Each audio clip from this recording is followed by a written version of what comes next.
One of our most popular products at LS Conversions is standalone looms for people.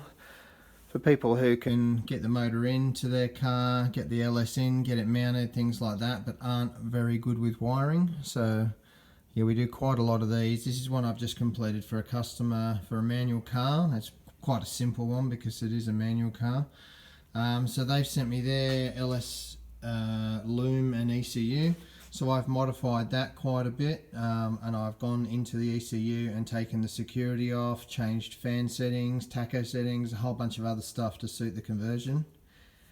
Then I bring it out into this plug here, and I've got the OBD port as well, which can go up under the dash. So that plug then plugs into the fuse box. So I do it like this so you can get it through a small hole in the dash.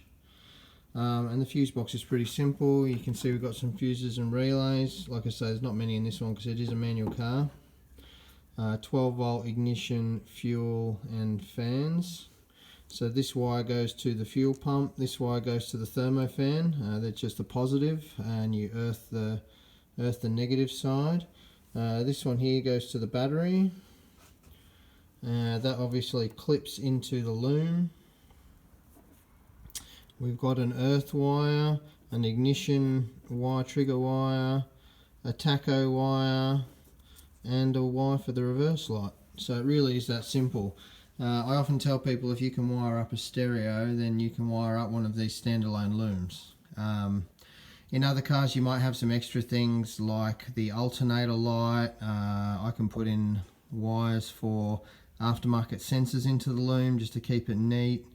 Speedo would be another fairly common one. None of them are needed in this car because this car just plugs straight into the alternator, and the speedo's taken off the ABS signal in this car, so this particular car doesn't need those things, but yeah, we often include those. So we can do them for 6 litre LSs too with the fly-by-wire, 6.2, basically whatever you need we can do in terms of wiring up the LS. So yeah, you can contact us for some pricing or if you have any further questions. But yeah, I get asked about these things so often and how hard they are to wire up. So yeah, I thought I'd just make a short video. But yeah, thanks for watching. Bye.